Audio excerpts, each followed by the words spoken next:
The Constitution of Antigua and Barbuda, 1981, Provisions on Treaty. 8. Protection from freedom of movement. 1. A person shall not be deprived of his freedom of movement, that is to say, the right to move freely throughout Antigua and Barbuda, the right to reside in any part of Antigua and Barbuda, the right to enter Antigua and Barbuda, the right to leave Antigua and Barbuda, and immunity from expulsion from Antigua and Barbuda. 2. Any restrictions on a person's freedom of movement that is involved in his lawful detention shall not be held to be inconsistent with or in contravention of this section. 3. Nothing contained in or done under the authority of any law shall be held to be inconsistent with or in contravention of this section to the extent that the law in question makes provision for the imposition of restrictions on the movements or residence within Antigua and Barbuda of any person or on any person's right to leave Antigua and Barbuda that are reasonably required in the interests of defense, public safety, or public order. For the imposition of restrictions on the movements or residence within Antigua and Barbuda or on the right to leave Antigua and Barbuda of persons generally or any class of persons in the interests of defense, public safety, public order, public morality, or public health or in respect of the right to leave Antigua and Barbuda, of securing compliance with any international obligation of Antigua and Barbuda particulars of which have been laid before the House and except so far as that provision or, as the case may be, the thing done under the authority thereof is shown not to be reasonably justifiable in a democratic society.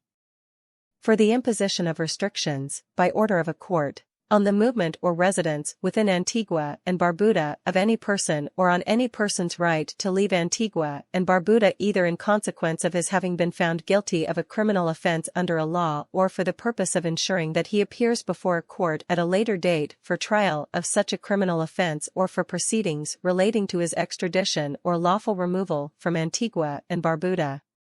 For the imposition of restrictions on the freedom of movement of any person who is not a citizen. For the imposition of restrictions on the acquisition or use by any person of land or other property in Antigua and Barbuda. For the imposition of restrictions upon the movement or residence within Antigua and Barbuda or on the right to leave Antigua and Barbuda of any public officer that are reasonably required for the proper performance of his functions.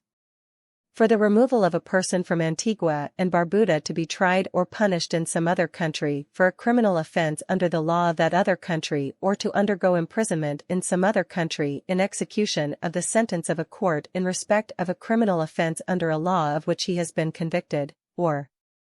for the imposition of restrictions on the right of any person to leave Antigua and Barbuda that are reasonably required in order to secure the fulfillment of any obligations imposed on that person by law and except so far as that provision or, as the case may be, the thing done under the authority thereof is shown not to be reasonably justifiable in a democratic society. 4. If any person whose freedom of movement has been restricted by virtue of such a provision as is referred to in subsection 3a of this section so requests at any time during the period of that restriction not earlier than 2 months after the restriction was imposed or 2 months after he last made such a request, as the case may be, his case shall be reviewed by an independent and impartial tribunal, consisting of a president who shall be a legal practitioner of not less than 7 years' standing appointed by the Chief Justice and 2 other members appointed by the Governor-General acting in his discretion. 5. On any review by a tribunal in pursuance of subsection 4 of this section of the case of any person whose freedom of movement has been restricted, the tribunal may make recommendations concerning the necessity for or expediency of the continuation of that restriction to the authority by whom it was ordered and, unless it is otherwise provided by law, that authority shall be obliged to act in accordance with any such recommendations. 89. Directions to Director of Public Prosecutions. 1. The Attorney General may, in the case of any offense to which this section applies, give general or special directions to the Director of Public Prosecutions as to the exercise of the powers conferred upon the Director of Public Prosecutions by Section 88 of this Constitution, and the Director of Public Prosecutions shall act in accordance with those directions. 2. This section applies to dash offenses against any law relating to dash official secrets, mutiny or incitement to mutiny, and any offense under any law relating to any right or obligation of Antigua and Barbuda under international law.